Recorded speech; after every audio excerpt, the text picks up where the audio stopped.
Tyler Hartwell is 8 years old, and he is 3 feet from a delivery truck's front bumper when a stranger's hand closes around his arm. The dog got loose first, off the leash, off the curb, straight into traffic before the nanny even looked up from her phone.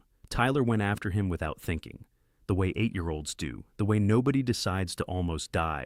It just happens between one breath and the next. The truck driver never sees him. He is looking at the light, not the curb. Marcus does. He moves before he thinks about it either. Years of instinct from a life that has taught him to watch everything, because nobody else is watching for him. One hand closes around Tyler's arm. One hard pull. Both of them hit the pavement together, hard, the truck's mirror passing close enough to stir the air against Tyler's hair. For 3 seconds, nobody on the street moves. Then, everyone does. A crowd gathers fast. Phones already out. A woman screaming for someone to call for help. The nanny finally looking up from her phone 4 seconds too late to matter. Tyler is shaking, unhurt, staring at the man who is already letting go of his arm. Marcus stands, brushes off his jacket, looks at the boy once, checking, not lingering, and turns to walk away. Fast, head down. The particular walk of a man who knows exactly what happens next if he stays. Someone calls him a hero. Someone else asks his name. He doesn't answer either one. He is almost to the corner when something slips from his jacket pocket and hits the pavement. A laminated badge, cracked at one corner. A photograph of a younger Marcus in a company polo, smiling in a way he hasn't in 14 months. 3 words across the top in faded blue letters. Hartwell Logistics. Daniel Hartwell arrives 40 seconds later, too late to see it happen. Just in time to see his son standing in the street, alive, and a stranger disappearing into the crowd. He kneels, checks Tyler over with shaking hands. Then he sees it on the ground. He picks it up. The name beneath the photo is one he has never heard. The employment date stamped on the back says 12 years. By the time Daniel's driver gets them both into the car, a bystander's video of the rescue is already moving online. By evening, it has a headline. By morning, it has the local news. Patricia Voss calls before Daniel has even left the scene. "We need to control this," she says, "before someone else finds him first." Daniel is still holding the badge, still looking at a name he should already know. A homeless man saved a CEO's son and disappeared before anyone could thank him, leaving behind only a badge proving he once worked 12 years for the very company that no longer knows his name. By morning, the whole city is asking who he is. Daniel Hartwell is the only one who can find out why he really left. It takes Daniel's driver 6 hours to find Marcus Webb, not at an address, at a daytime shelter on the edge of the city, sorting donated clothes into piles for other families. Because, a shelter volunteer says quietly, he always comes to help, and sitting still is worse. Eli is with him, 9 years old, tight curly hair, sitting on an overturned crate nearby with a notebook open in his lap, doing the day's schoolwork the way his father taught him to. Every day, no matter what, wherever they happen to be. Daniel watches them for a moment through the shelter doorway before either of them sees him. Marcus spots him first. He doesn't flinch. He simply sets down the clothes in his hands, straightens his jacket, and waits, with the specific quiet dignity of a man who has been bracing for consequences so long that the actual arrival of them is almost a relief. Daniel asks if they can talk. Marcus says yes. Eli looks up once, reads his father's face, and goes back to his notebook. Marcus tells it without drama. 12 years at the Hartwell warehouse, loading dock, then floor supervisor, then training coordinator, teaching new workers the job the right way. Termination notice 14 months ago, efficiency restructuring, 2 weeks severance.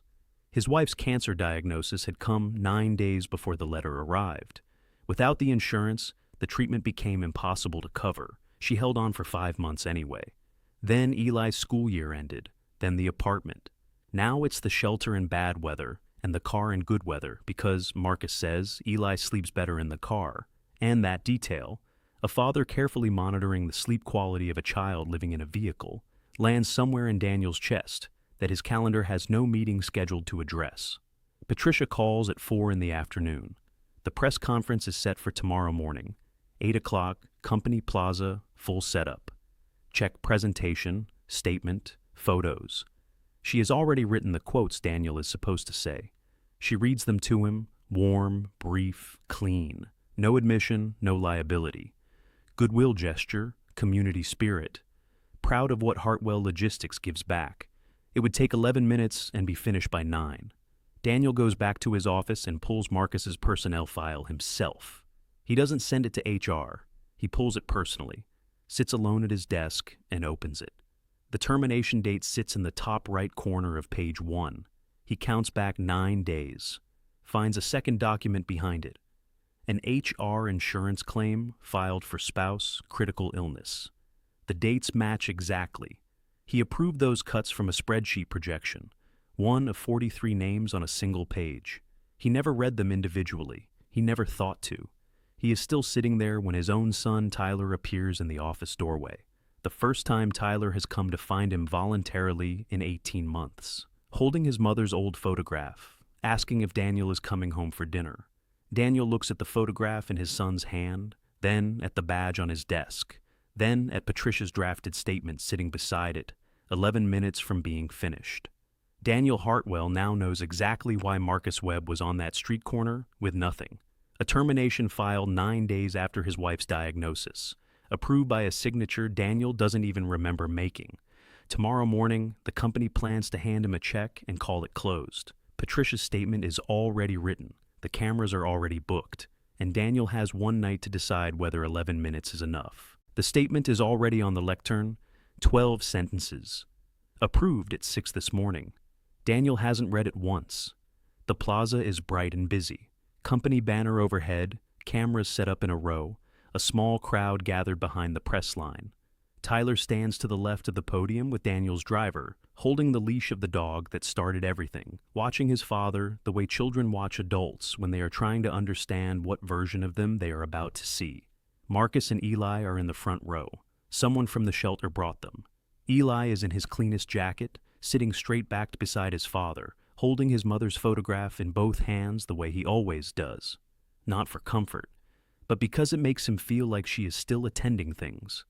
Daniel walks to the podium. He looks at the prepared statement. He looks at the badge in his jacket pocket, the one he has carried every day since the street corner. Then he puts the statement face down on the lectern and holds up the badge instead. He tells the cameras exactly what it is. He tells them the name on the front, the employment dates on the back, and the termination date that falls 9 days after an insurance claim for critical illness was filed by this same man on behalf of his wife. He does not read from anything. He says it from memory because he has been going over it since last night, and the numbers will not leave him. He does not offer Marcus a check. He offers him his job back. Not the old one, a better one. Floor operations director, benefits reinstated, backdated 14 months to the week Marcus was let go. He says the words, "I approved those cuts from a spreadsheet and I never read the names," into a microphone, in daylight, with cameras running, without his communications team's statement in front of him. The plaza goes completely quiet. Tyler moves first. He crosses from where he was standing and stops beside his father at the podium, not performing anything, simply choosing to be next to him, which he has not done voluntarily since his mother died. Daniel puts one hand briefly on his son's shoulder and does not trust himself to look down. In the front row, Eli stands up. He takes Marcus's hand. Marcus does not cry. His jaw moves once. His free hand closes around Eli's small fingers and does not let go. After the cameras leave, the two boys sit on the plaza steps and compare what their mothers used to say about ordinary things. Dinner, rain, what to do when something is too hard to carry alone. Daniel and Marcus stand nearby without speaking. They don't need to yet.